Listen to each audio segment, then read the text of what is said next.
venäläinen Erki Juntti, Maakkonen, Nurlund ja Hattunen ovat iskeneet 2 pistettä mieheen, 1 piste miehen Suomisella, Järvisellä ja Pirnerillä.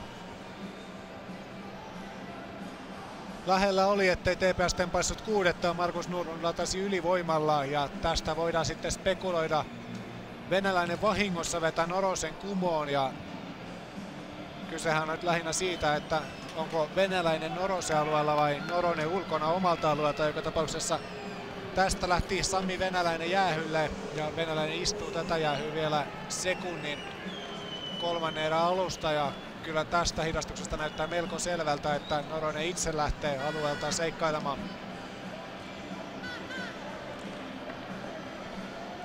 Tässä tilastoja tämän illan osalta. Torjunnat toisessa erässä 8-2. SM Liigan virallisen tilastoinnin mukaan Lukon molemmat torjunnat Norosen nimi, eli Ranta ei torjunut toisessa erässä kertaakaan.